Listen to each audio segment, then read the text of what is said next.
I have to share this because of my ongoing Tony Blair obsession. You may like this, actually, Don. The Tony Blair Institute today had to file their financial statements, um, and I'm kind of interested in why it is that Tony Blair still has so much power in the world, and how he's plugged into so many NGOs. And I just thought, given that my obsession with the Dark Lord, we should just have a little look at this document that they have to file at the end of the year. Um, so there are the directors. They're audited by KPMG. This is pretty standard stuff. Um, so listen to their strategic report. I'll just read the things. Equipping leaders worldwide to respond to the pandemic. So Tony Blair Institute were onto that super quickly. They had a policy ready to go in March 2020. Fancy that. How convenient. Yeah. From the moment of the scale that the pandemic became clear, the Tony Blair Institute responded immediately. Over the course of just 1 week in March, we pivoted all of the Institute's resources to supporting the governments around the world to respond to the crisis. Our entire staff from the Middle East to Europe, the USA to countries across the African continent, united around this shared purpose. At the forefront of this effort was the Institute's executive chairman, Tony Blair, whose insights and vision drove the strategy internally. Now, how is it that of all the people in the world, the Tony Blair Institute, they just got their act together like that? They had it ready to roll in a matter of a week. Pretty impressive. Anyway, let's keep on going here. I'll just here we go. Exit strategies, economic response, blah blah blah. This was the bit that caught my eye. Bug. This was the bit that caught my eye. Extremism policy. Our Extremism Policy Unit, EPU, works to equip political leaders and governments to understand and respond to the ideologies underpinning extremist violence and terrorism. In addition to our team's wider program of work beyond the scope of the pandemic, more on this below in our section, Our Impact Beyond COVID, the EPU dedicated its expert analysis and researchers to examining how extremist groups from across the ideological and geographical spectrum were adapting and consolidating their narratives on COVID-19, seeking to provide a holistic view on how the extremism landscape was shifting in response to the pandemic. Extremist groups were quick to find opportunities to exploit the pandemic to support their narratives and undermine government responses. To help governments and policymakers understand and confront these threats effectively, the EPU published timely, evidence-based analysis of pandemic-related activities by extremist groups worldwide.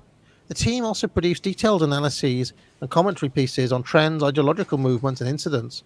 These included Iran's approach to COVID-19 and conspiracy theories emanating from its response, global far-right responses to COVID, and Boko Haram's exploitation of the crisis and escalation of violence in the Lake Chad Basin. Our briefing, how is Boko Haram responding to COVID-19? I mean, this is what I don't get about the Tony Blair Institute. They're everywhere. They've got their eye on everything. It's like, Tony Blair's got somebody watching Dave Cullen, and he's got a guy seeing what's happening in bloody Chad. Anyway, so you can see that not only do they have a policy ready to roll for governments around the world in March, they also, quick as a whippet, pivoted to looking at how extremists are dealing with this, which is everybody from the Iranian government to us. You. Yeah, exactly. So yeah, as we keep on going here, working towards peaceful global existence, having the right progressive agenda, and giving the governments the tool to develop it are vital. But without an overarching global context of peaceful coexistence, this agenda will be harder to implement. The work of our Extremism Policy Unit has continued to track and monitor issues around Islamist and far-right extremism. Remember the two enemies of liberalism are Islam and the so-called far-right, and give governments tools to better understand and respond to it. We have deepened our work in the Middle East in working towards a successful regional agreement for peace. Extremism policy. Our Extremism Policy Unit analysis on extremist ideologies, including Islamist extremists and the far right, blah, blah, blah, blah, blah. So, I'm just saying that they already had it baked in that they were going to monitor how, they're already defining what's a conspiracy. Anything against the way we manage this across the world. They're very open about what they do, basically. Do you think they had some of these documents ready to go, and then COVID happened, and they were like, Control F, climate change. Yeah, Control V. Just, well, we know they did, right? We know they did. Yeah. So just have a look. I just love coming back to this over and over again. Our partners include the Africa Centers for Disease Control and Prevention, Africa Center for Economic Transformation, the Anti-Defamation League, the African Development Bank, Cross Boundary Advisory, the Rockefeller Foundation, the Anne Wojcicki Foundation, the Bill and Melinda Gates Foundation, the Kirsch Foundation, the Larry Ellison Foundation, UBS, the United States Agency for International Development. So, isn't that like taxpayer money, basically? Yeah. So I mean, it is literally just remarkable. And then later on, when we get to like the money part,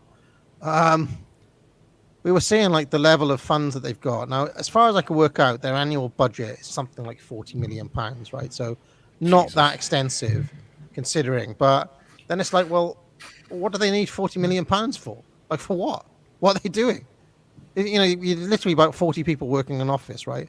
So, but then if you have a look at how it all breaks down, where does all this money come from? Obviously, they're getting like money from William Fence and so on. But if you have a look, a huge amount of the money comes from, where is it? Where's their turnover statement? It comes from literally. Wasn't that higher up? Did I miss it? There's a bit where it has turnover, and it mentions that 99% of their money comes from something called government advisory. Jesus. So it's literally governments around the world give Tony Blair Institute money to dictate their COVID response and how they're going to respond to extremism. Thanks, Tony. So I mean, I just find this remarkable that this exists. But anyway, I'd argue they're making quite a good use of their 40 million, given that the marketing budget for the Avengers Endgame was 200 million, and I'm sure they've got a lot more airtime out of Tony for that 40 million. Yeah, and I did notice, by the way, that Tony doesn't take a wage. That is mentioned. Like the executives get like 300 grand each a year or something like that, but Tony doesn't take it. There you go. Government advisory, £40 million a year. Yeah. Jesus. So you don't need anywhere near as much money to the marketing budget, right? If sort of like if I don't know, I create some sort of video that AA finds particularly useful, he doesn't need to do 50 hours of research that I did to be like, hey, Don made this video, you should watch it, it's instructive. And they're doing the same thing, right? A lot of this, as I read it, in peak Alex Jones moment, it's straight out of UN documentations that's been around since the 80s. Some of it word for word. So you've got some function of the UN who is probably relying on somebody else who's making maybe $20 million a year. And those guys are digging this up. It gets funneled up to the UN, then gets funneled back out to Tony, who then gets paid by governments sucking money either out of the Fed debt loophole thing or those of us who are taxpayers in America. It's incredibly parasitic, and it is sort of circularly self-funding that way.